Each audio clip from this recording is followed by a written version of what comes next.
Crew Chief Chris Gabehart. Chris, can you hear us okay? I can, yeah.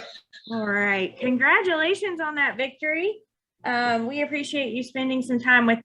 We are going to get to as many questions as we can in the time that we have with you. So to kick us off, we're going to go to Kelly Crane. Kelly, with your question. We just won Las Vegas. I got all night. You guys take as long. That's a fair point. Go ahead, Kelly. Thank you. Hi, Chris. Congratulations. It sounds like Denny was pointing to this race a year ago where you guys hit on something. He had said he'd been so close before and just never got the right brakes, but it sounds like he also hit on something with the car. Can you share any insight into what it was that was different that you guys brought back this time around? Yeah, we definitely did.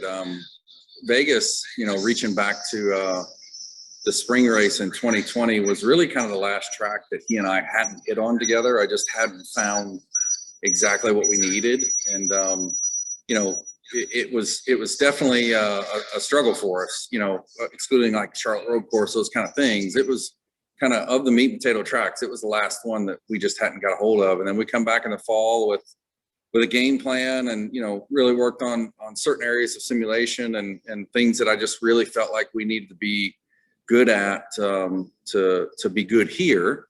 And it panned out. And since then, it's been our North Star. I mean, with Denny and I and this race team at every track, once we lock in on what it is that we need, we've been really fortunate to be able to duplicate that for the most part. And now it's been no different at Vegas.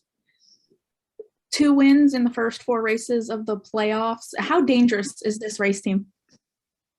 Well, it's just such an advantage to win any race in the playoffs, but certainly the first race of any round, because especially this round, you look ahead to Talladega and Charlotte. It's just you can't stress enough. Every one of these race teams are professionals, so they deal with the stress and the pressure, and they handle it. But it's there, it exists, and you can't look past it. It's real, and we've only had to deal with that for what will be 2 of the first 6 races of the playoffs. And certainly, our team's been really capable all year long. Every metric other than the win column has been astounding for our team. It's really been our best year together thus far. And, you stay up front as much as we have, and the wins are going to finally come, and they're coming at the right time. Thank you. Okay, our next question is going to come from Justin. Go ahead, Justin. Yeah, Justin Schuler, Kicking the Tires. First off, congratulations. How much does this win mean to be able to not have to worry about wild card races like Talladega and the Roval, where we've seen pretty much anything happen? Yeah, it really can't be overemphasized. With the exception of the 5 car coming into the night, really no team was safe. I mean, the cut line was in the teens from the car that was the most safe other than the 5, and we were one of them at 11, I think it was. So it really can't be overstated. Again, these race teams at this level, they're all professionals. They deal with pressure so well. It's just part of the job in pro sports. But if there's a competitor out there if there's a team out there that's not having to deal with that pressure when every other one of them is, it's a big advantage, and I'm happy it's the 11 car.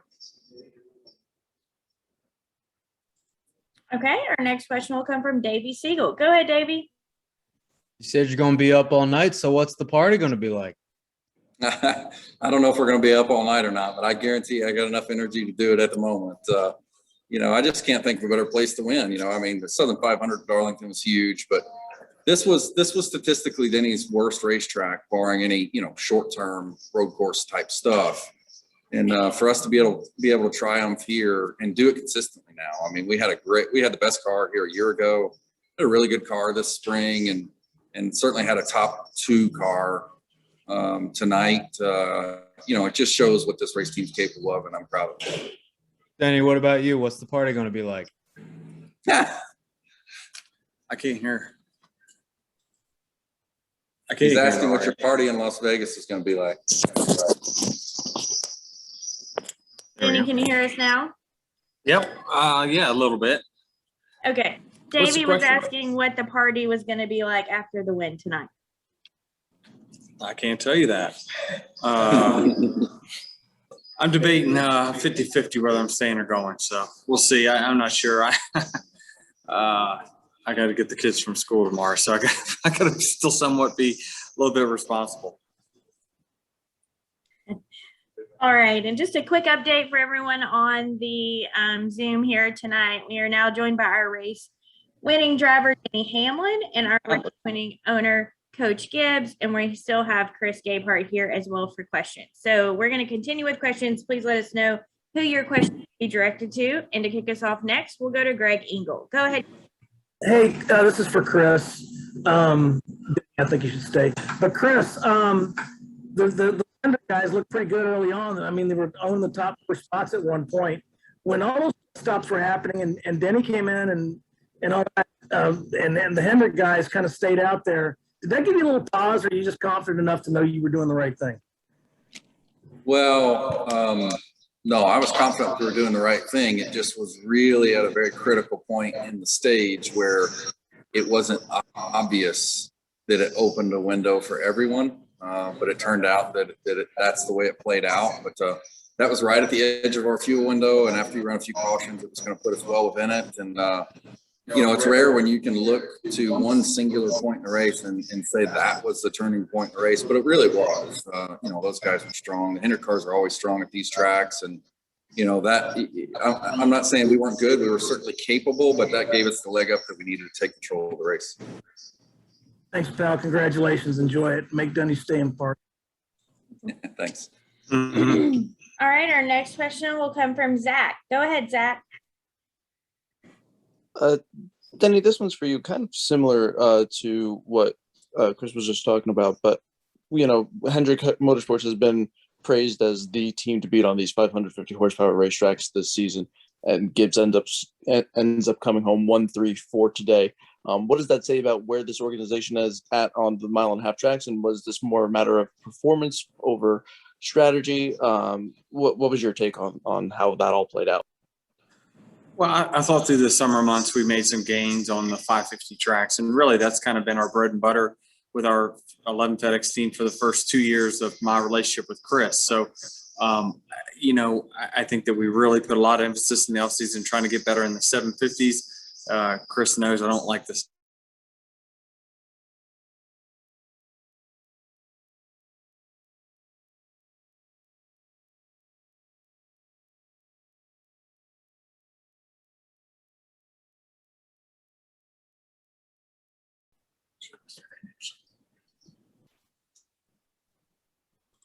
All right, can you guys hear me now? Yes. Okay, sorry about that. We had a little bit of technical difficulties. Bring our next question from Kelly Crandall. Go ahead, Kelly. Yeah, I have one more for Chris. Locked into the round of 8, but I'm curious, at what point do you start looking at Phoenix and putting a car aside, or thinking about your car for Phoenix?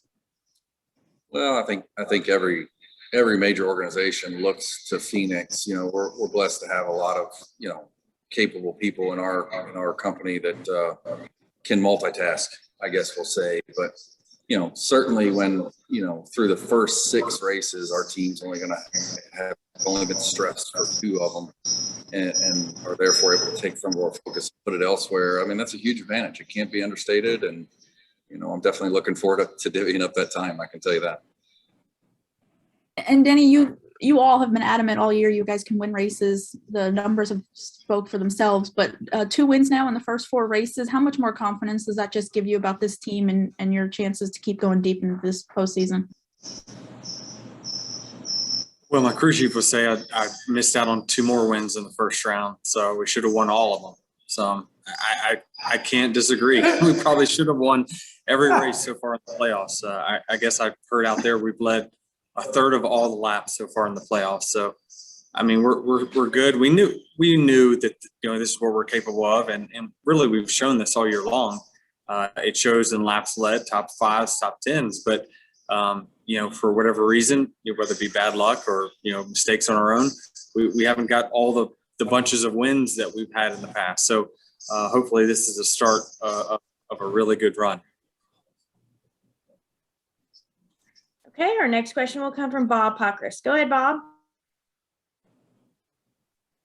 Yeah, for Chris, if that caution after about 10 laps in stage 2 was extended as they had to get a chase vehicle that broke down on the track, how much did that matter a lot as far as being able to make that stage on fuel?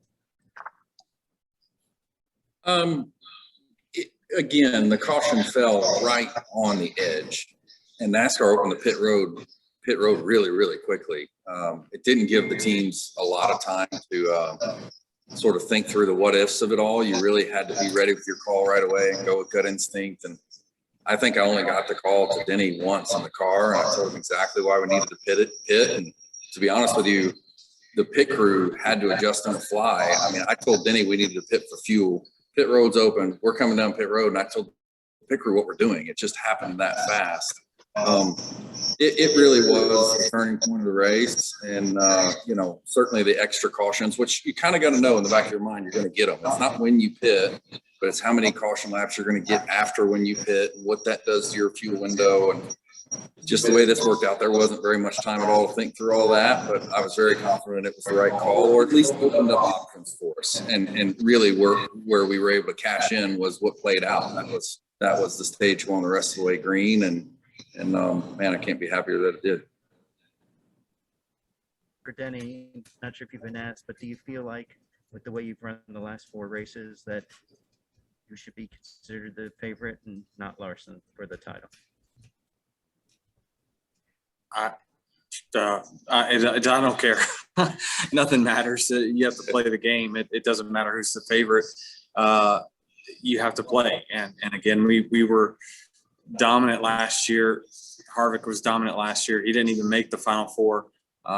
We squeaked in, and we finished 4th. Like, that's all we had for car speed. So I just think that it's so hard to predict. This championship is made in one race. It's so different than it used to be. And so our team, our goals going into the year is just make the Final 4, because it's really, really hard to predict what can happen in one particular race. But favorite, I don't know. I like our chances on a Phoenix type track, that's for sure. Okay, our next question will come from Chris Knight. Go ahead, Chris. Continue today as far as Harvick goes. Do you enjoy now watching Harvick try to get into people's heads? Honestly, Harvick's kind of mind games was more so earlier in his career.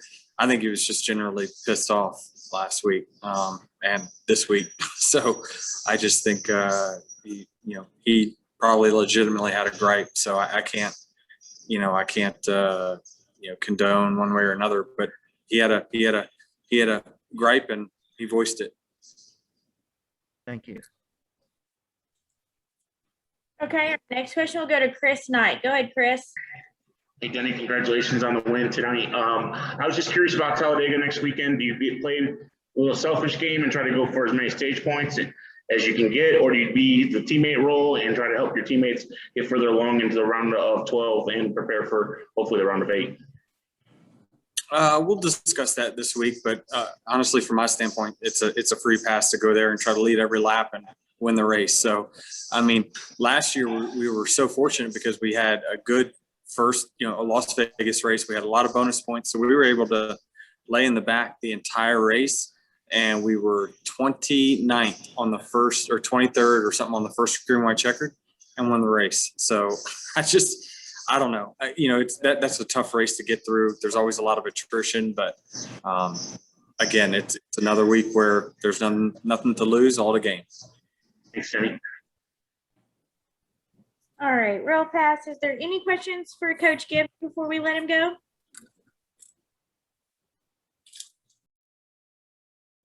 All right, we'll continue with additional questions, and we'll take another question from Mitchell Brewer. Go ahead, Mitchell.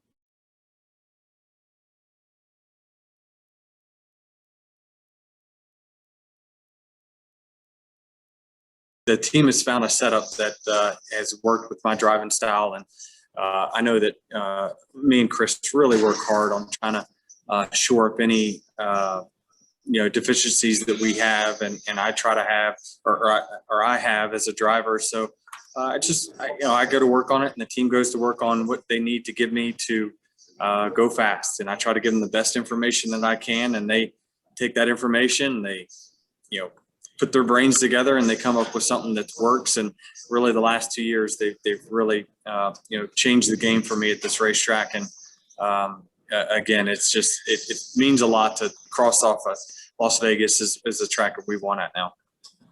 Thank you. Congratulations. Thanks. All right, Davey Siegel, did you have additional questions? Nope, I'm all good. Thank you. All right. Zach, did you have any additional questions? No, I'm good. Thank you. All right. Justin, do you have a final question? Yeah, Denny, I asked your crew chief earlier, but I'll ask you too. How does this win help kind of ease the pressure of the wild cards like Talladega and the Roval, especially considering how we've seen the road courses be so chaotic this year? Yeah, I mean, I already planned on a lot of prep time for the Roval. It's a track that I have struggled at over the years for whatever reason. I still, listen, I'm still professional. I still want to go out there and win the next 2 weeks. I mean, there's no reason for us to take any weeks off. We don't take any weeks off. We were battling for regular season championship for the last 10 weeks of the regular season. We've been in playoff mode for quite a while now. So I'm just more looking forward to it now, than worrying about, all the what ifs of what can happen that could take you out. Because during the course of my career, I've had just about all the what ifs actually happen. So it's good to know that we've got nothing to lose at this point. Okay, we have a question from Tom, I believe. Tom, can you hear us? I can. Hi, Denny. What does this win at Las Vegas do for you now that you're safely into the round of 8 and Kansas is another mile and a half that's coming up in the next round? Is that a benefit for you going forward into that round as well? Yeah, I mean, there's certainly some things we can learn from